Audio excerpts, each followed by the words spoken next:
Say hi. Say hi. There you go.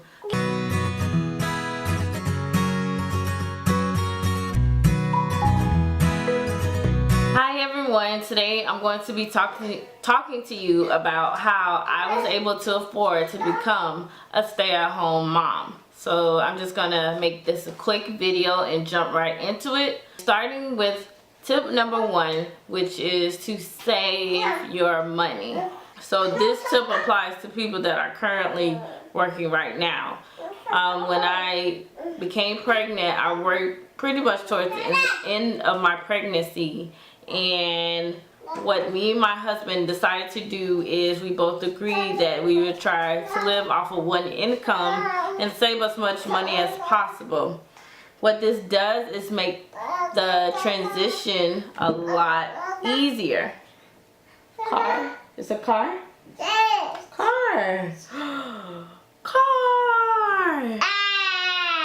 Back to what I was saying. So basically what this does, it kind of makes the transition just a tad bit more easier and trains your mind on how to spend based off that one income.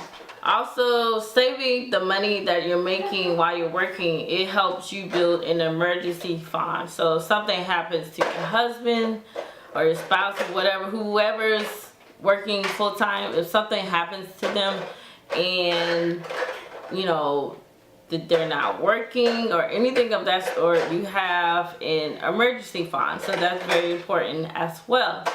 So my second tip would be to budget. You really have to budget, especially if you're coming from 2 incomes and going down to 1, because you're just trained to spending a certain amount of money and working with a certain amount of money.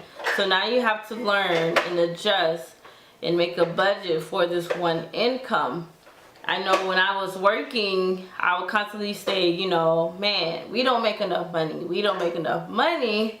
But looking back at it now, it's so funny because, you know, I felt like me living off this one income, all 3 of us living off of my husband's income, it just made me think, what was I doing with my money all that time? Because obviously, you know, we're just living off of your income. My son is playing with this toy, so if you hear anything in the background, yeah, that's what it is. So you want to make a budget. I really think it's in our heads. Like I said before, I was constantly saying, I don't make enough money, you know, oh, I have to scrape pennies, but really we were making good money. I just was spending it all. We were spending it all, should I say. So you really want to make a budget. My next tip would be to meal plan. Meal planning is very, very important. I guess you could say this falls under budgeting, but you want to meal plan for the week or for the month. I usually do it for the week. I try to do it. Sometimes I do slack off and I regret it. But you really want to meal plan. So what I do is when I shop the ads, the grocery ads and stuff, based off what's on sale, I meal plan based off those things. And you know, that's how I'll meal plan. So the next thing you want to do is cut out some of your expenses. For us, that was cable. Right away, we was like, cable have to go. We don't need it. We don't watch it barely. So what we do instead of cable, you know, we got, you know, another subscription service. So I know we've used Sling TV, we've used Netflix. You know, there's many different services out there, you know, that are like $10 to $12 a month. Yeah, we cut out our cable. I honestly don't really miss it too much.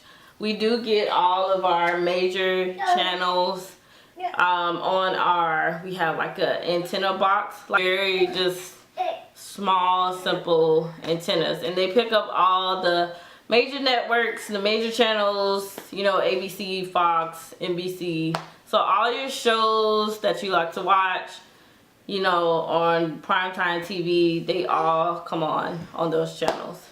You want to cut out your extra expenses. And that brings me to my next thing, which is spending. You have to cut your spending. I know with me, I used to work in a mall and I literally was buying something like every other day. I wasn't necessarily like spending like $100 at a time. It would be stuff like this on sale. But if I'm buying something that's like $20, $30 each day or every other day, that adds up. At the end of the month, you spent $300. Yeah, hey, good job.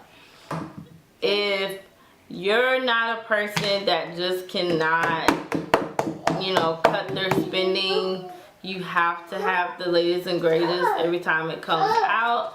It's nothing wrong. Some people, they just, that's what they want. And there's nothing wrong with that. I don't, see nothing wrong with that. That's just you. It's something that, it's important to you. So if that's something that's, kind of like, I can't let that go, then this is not the life for you. Like, then I would suggest you continue to work or whatever it is, and so you can afford those type of things and it's not financially binding. So my next tip is to use your talents and gifts to bring in extra income.